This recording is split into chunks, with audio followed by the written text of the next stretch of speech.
morning, everybody. Welcome to the 6th episode of the Breakpoint podcast. We've got my friend Hannah Keeling here from GGC. Hannah, thanks for joining us. Thanks for having me. Excited to be here. I know I've gotten a couple different types of schools, but I think it would be very helpful for you guys to understand where NAIA fits in the college process, especially on the tennis side. So yeah, why don't we go ahead and get started? Let's start with your tennis background, where you came from, juniors into college. I know you had a little bit of a unique story, so we'll start there. Yeah, I'm originally from England, and I think I've almost lost count now, but I've been in the States for, I would say, almost 13 years. I grew up playing tennis in England and did all the usual stuff, the national junior events, ITF, played on the French circuit for a while.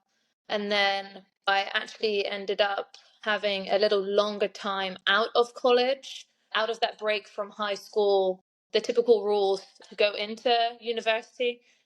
I ended up not being eligible for Division 1. So then my options when I was looking for schools was I would have either had to sit a year at a Division 1 program, or back in the day, I went to Clayton State and they were a top 4 Division 2 program.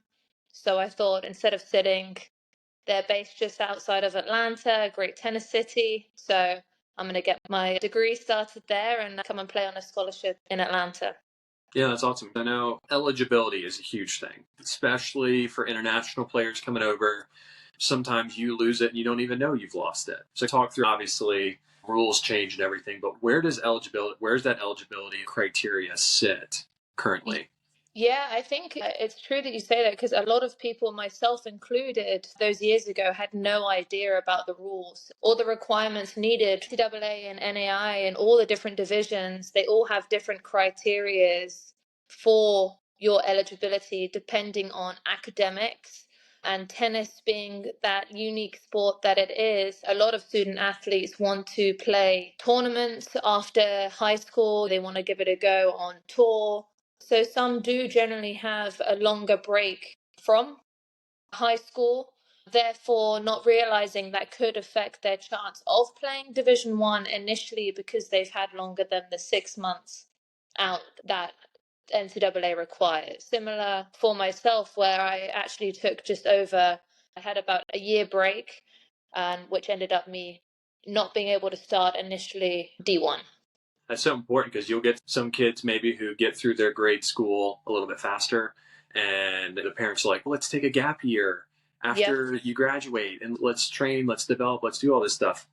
Completely unbeknownst to them that they are actually shooting up eligibility requirements for certain divisions. But that's why you've got great schools like GGC that are there for people who may not have known about that information. I think it's very key information, but it doesn't mean college tennis isn't for you. There are amazing programs out there that fit different criteria for different people. Yeah, absolutely. A lot of my student athletes at Georgia Gwinnett have had very interesting academic paths. They're all from all over the world. So they're not that cookie cutter textbook path to get into college. So that's where the NAI tends to help a little bit. Yeah, for sure. Because that, like you said, definitely internationally, Europeans, there's that. I know in UK there's the LTA. You can get stuff. You get there, you play, you're making money. It's, hey, should I make a run? Should I not? I feel like there's a little bit clearer of a path to like at least trying to go pro internationally than there is in the States, because in the States there's the circuits in the summer and kind of in the winter. I think here in December there's a circuit that kind of runs through in challengers if you're getting into that, but it's not really talked about too much on the U.S. side. It's definitely more like, hey, go to college, and then if you want to have aspirations for pro, go pro. But it seems like internationally, it's a little bit more, hey, try it out when you're 16, 17. If you do good in some futures, keep going. No one's path is the same going into college. And that's why it is great. There's so many different divisions to be able to feed the needs for every individual, because tennis is such an individual sport. And over here in the States, it's an incredible system over here where everybody is working to get into Division 1. But you've got to look at all divisions, because that could actually fit your needs more if you do want to go and play for tennis. A little more tournaments, travel a little bit, take a little more time to figure out what you want to do. And not many people know about those options for sure. Yeah, so that kind of gets into a little bit of where I want to go now. Obviously, hit on it a little bit, got over to Clayton State. What was your path getting into coaching and out of school? Yeah, I knew that I didn't want to leave Atlanta. It's such a huge tennis city. Great spot. Yeah. It's a great city, and I think it's one of the biggest cities for tennis in the country now. So Yeah. it's definitely made itself known. But even when I was in college, I knew that I wanted to get into the coaching side. I wasn't really sure what area. I knew I wanted it to be with high performance. So I started working as much as I could to try and figure it out, helping out with the team when I was done. And then I had an opportunity. I was working with the high performance at Windy Hill Athletic Club initially, right after Clayton State. And then I actually ended up going into the high performance at Gwinnett Academy at Old Town Athletic Club in East Cobb. And I was there for 3 solid years. And then while in that time, knowing that I wanted to get into college tennis, and that's when I met Chase Hodges. And this was before any positions were available. I just went down to GGC to see what it was all about. They had a match, so I wanted to go and see what was going on. And then I'm glad that I actually went and did that one day, because when the assistant position was open months later, there was an opportunity for me to apply for the assistant position, not knowing that I was going to get it because I didn't have any collegiate experience. And then, yeah, I was at GGC for 4 years as the men and women's assistant. Incredible experience, learning and starting my college career there. And then I ended up going to Missouri State as my first head coach job for the women's team, Division One in the MVC out in Missouri, which was an amazing experience. And then after, there was the Georgia State head coach position opened, and I was like, gotta go see if I can come back to Atlanta. And then that led me back to Atlanta, and was in the Sun Belt for a year at Georgia State, which was awesome. And then unexpectedly, the head coach position opened, and here we are, full circle background. Year two, halfway through year two at GGC with the men and women. It's a good story, just like coming full circle, right? I think there's something to that first head coach is definitely like a mentor, right? Yeah. You had obviously Chase Hodges is well known. Yeah. For everything that he built there. Getting into a system like that is definitely a good learning experience, right? And having everybody there know you as well, coming full circle back, go get some experience, head coach, then come back. It just makes sense, right? But there's something in learning that first head coach that you work under. I think you see a lot of the assistants who kind of progress and excel quickly are the ones who do get under a good mentor as a head coach and learn a lot while they're there, branch out, and then some of them actually do come back when that head coach leaves. Yeah, I couldn't have had a better person to have learned from. Chase is awesome. I still talk to him often. I had to go and get the Division One head coach experience in order to come back for this job, which was, I think it naturally fell in place, the path, without even realizing. I feel lucky to be able to have done at least both divisions right now and be back at GGC and just enjoy the experience of having a men and a women's team as well, which is a lot of fun. Yeah, I think a lot of people don't really recognize how many coaches actually do run both men's and women's, and like they are vastly different in a lot of different ways, but it is a unique experience to be able to coach both sides. Obviously, you guys have killer teams on both sides, so it's a lot of fun winning national championships for 25 years in a row, and you have a good team. Yeah, they're awesome. It takes a village, especially with two teams. It's really important about how I have the coaching staff set up, and everybody has to be on the same page, and we've all got to really be one unit and make the experience enjoyable. And that's something that we try and do to continue that success at GGC. So that's for sure. Yeah, because there's one thing like Chase just repeating it year after year, but you coming in and continuing that, it's a lot of pressure, right? It's a there's a pressure, like GGC's has not lost a match, and however long that streak that went for, however long that was, 100 something matches, it was crazy. Yeah, it was 178, but who's counting, right? Yeah, who's counting, right? But yeah, I mean, that expectation coming in, it's, yeah, you get the head coach job, but really only, I hate to say only, you have everything to lose almost. You're the team to beat, right? In the entire NAIA. Yeah. Everybody shooting for you. Coming into that, what you're trying to bring, now you're the head coach. What's your strategy that you're bringing to the coaching staff and to the players on both the men and women's side? Yeah, I think one of the main things that I try and we have at GGC is knowing that it is a privilege to play there and to enjoy the experience more than anything, because the chance to win a national championship each year is a privilege and it should be really enjoyable. And that's something that we use as motivation through both teams, and you can definitely feel that throughout the season. I've got to make sure everybody's super motivated, because if you get relaxed is when other teams can become dangerous, and that's something that I want to make sure that we never relax and everybody is looking to get better with what they are looking to improve in. And when they leave college, they have no regrets and they leave knowing that they have improved and enjoyed the experience on and off the court as well. We say La Familia, but it really is a huge family up there, and we try and maintain that family dynamic. And that way, everybody is always pushing each other forwards to be the best that they can. So that's what we try and maintain at GGC. Yeah, you guys are doing a good job of maintaining that for the Thank last you. couple of years, so that's really good. I was very close to coming to GGC. Like, it was very close because I was late in the game. I didn't really know what I was doing. I put all my eggs in one basket, didn't get it, and I was like, "What do I do?" And Chase was like, "You've got a spot here." Yeah. You look at it, and I would have had 4 national championships. I would have been on a team with like crazy. That would have been such a good experience. And not to say that I regret not making the decision with Tech, because I had amazing experiences there and it set me up with great opportunities after school.